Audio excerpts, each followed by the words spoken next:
Hello friends, मी भावना. माझ्या चॅनलमध्ये मी तुम्हा सर्वांचे मनापासून स्वागत करते. कसे आहात तुम्ही सर्व? आय होप तुम्ही सर्व आनंदात असाल. स्वामींच्या कृपेने तुमच्या सगळ्या चांगल्या इच्छा पूर्ण होत आजचा दिवस तुम्हाला खूप छान आणि आनंदाचा जाऊ. मला 2-3 कमेंट्स होत्या 2-3 ताईंच्या, की त्यांचं म्हणणं होतं की ताई तुम्ही कुलदेवीची सेवा करा असं नेहमी सांगत असतात, परंतु कुलदैवतांची सुद्धा सेवा आपल्याला करावी लागेल ना, तर त्याबद्दल तुम्ही कधी माहितीच देत नाही. तर आम्हाला त्याबद्दल माहिती द्या की कुलदैवतांची सेवा कशा पद्धतीने करायची. हे अगदी बरोबर आहे. कुलदेवीची सेवा करायची तर कुलदेवतांची सुद्धा करावीच लागणार आहे. आईची सेवा केली आणि वडिलांची केली नाही तर असं चालणार नाही, आपल्याला पूर्ण फळ मिळणार नाही. तर आईची केली तर वडिलांची करावीच लागेल. तर आता प्रत्येकाचे कुलदैवत वेगवेगळे असतात, पण मी आज तुम्हाला एक सेवा सांगणार आहे. ती सेवा जर तुम्ही सुरू केली म्हणजे नित्यसेवा तुम्हाला करायची आहे तुमच्या कुलदैवताची.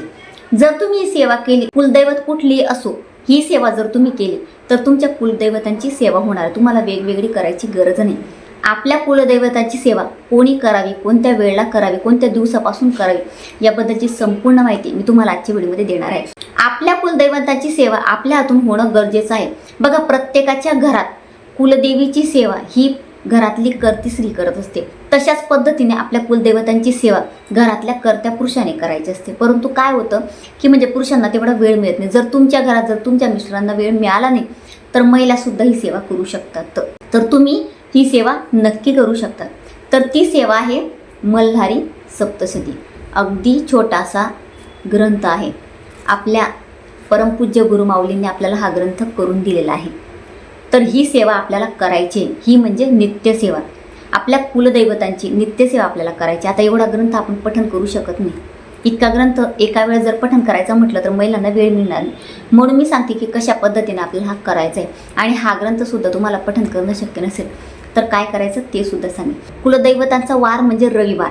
तर रविवारपासून याची सुरुवात करायची आहे तुम्हाला. हा ग्रंथ आता रविवारी ज्यांना वेळ असेल त्यांनी हा संपूर्ण ग्रंथ पठण करायचा. आता या ग्रंथात 14 अध्याय आहेत. 14 अध्याय पठण करायला 1 ते सव्वा तास लागतो. आता तुम्हाला जर वेळ नसेल, आता दिनदोरी प्रणीत आहे, बघू शकता तुम्ही, तर तुम्हाला 1 ते सव्वा तास वेळ मिळणार नाही एका बैठकीत पठण करायला. तर तुम्ही 14 अध्याय सकाळी अर्धे सायंकाळी अर्धे पठण करू शकता. तसं सुद्धा तुम्हाला करणं शक्य नसेल तर काय करायचं, तर तुम्ही रविवारपासून 2-2 अध्याय पठण करा. आज 2, उद्या 2, परवा 2 अशा पद्धतीने करायचं. नसेल शक्य तर तुम्ही 1-1 अध्याय पठण करा. मध्ये तुमचे पिरियड्स आले 4 दिवस तर ते 4 दिवस स्किप करायचे. 3 अध्याय तुमचे झाले त्यानंतर 4 दिवसांनी केसांवरून पाणी घ्यायचं 5व्या दिवशी आणि त्यानंतर तुम्ही 4था अध्याय पठण करायचं, म्हणजे पुढे कंटिन्यू करायचं. अशा पद्धतीने करायचं. सुतक विटाळमध्ये काय आलं तेवढे दिवस गॅप टाकायचा आणि म्हणजे तिथे काहीतरी खूण करून ठेवायची. आता हे बघा, मी असं मध्ये कागद ठेवलेला आहे, असं तुम्ही काहीतरी मध्ये ठेवू शकता खूण म्हणून. तर अशा पद्धतीने आपल्याला हे पठण करायचं आहे. आता हे पठण करत असताना डायरेक्ट पहिला अध्याय सुरू करायचं नाही. यात काय काय आहे ते मी तुम्हाला सांगते. सगळ्यात आधी स्वामीस्तवन. आता तुम्ही रविवारी करणार, सोमवारी करणार, तर स्वामीस्तवन पठण करा. आता पहिल्या दिवशी रविवारी तुम्ही करणार तर कसं करायचं, स्वामीस्तवन सगळ्यात आधी, त्यानंतर मल्हारी कवच, त्यानंतर मल्हारी हृदय स्तोत्र पठण करायचं आहे तुम्हाला, त्यानंतर मल्हारी अष्टक आणि मल्हारी मार्तंडांचा मंत्र आहे तो 11 वेळा पठण करायचा, यात दिलेला आहे तो. आणि त्यानंतर अध्याय पहिला. आता हे तुम्हाला पठण करताना सगळं मी जेवढं सांगितलं तेवढं तुम्ही पठण करणार, तर ते तुम्हाला फक्त रविवारी करायचं आहे पहिल्या दिवशी.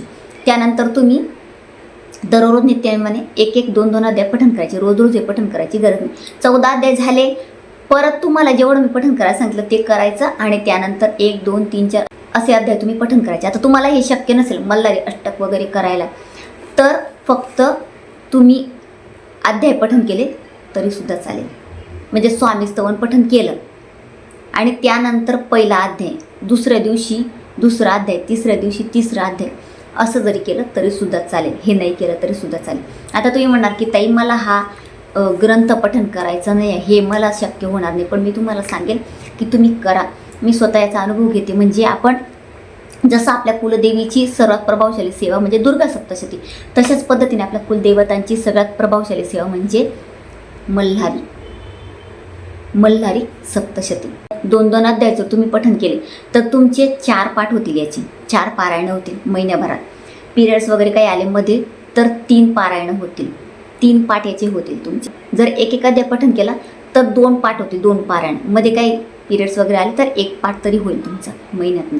तुमच्यावर आहे तुम्हाला दररोज कसे म्हणजे 2 अध्याय पठण करायचे, 1 की मग तुम्हाला प्रत्येक रविवारी संपूर्ण पाठ करायचं आहे. जर तुमचे मिस्टर करतील तर अतिशय उत्तम. त्यांना रविवारी बसवा खंडोबा महाराजांसमोर किंवा तुमचे जे काही कुलदैवत असतील त्यांच्यासमोर बसवायचं, धूपदीप लावायला सांगायचं आणि त्यानंतर त्यांना पठण करायला सांगायचं. किंवा एक अध्याय करणार असेल त्यांनी केलं तरी सुद्धा चालेल. तर सगळ्यांनी मल्हारी सप्तशती याचं पठण करायला सुरुवात करा. एक अध्याय तरी कमीत कमी करा. बघा तुम्हाला घरात खूप छान बदल दिसतील. फक्त म्हणजे कुलदेवीची सेवा करून होत नाही, तर आपल्याला आपल्या कुलदेवीची, आई भगवतीची आणि आपल्या कुलदैवतांची सेवा करायची आहे. सोबत आपल्या गुरूंची, आपल्या स्वामी समर्थ महाराजांची सेवा करायची आहे. यांची सेवा केली तर आपल्याला आयुष्यात सगळं काही मिळणार आहे. सगळ्यांची सेवा करावी लागणार आहे. पितरांची सेवा करावी लागणार आहे. पितृसुद्धा देव आहेत, ते सुद्धा देव आहेत, त्यांची पण सेवा आपल्याला करावीच लागणार आहे.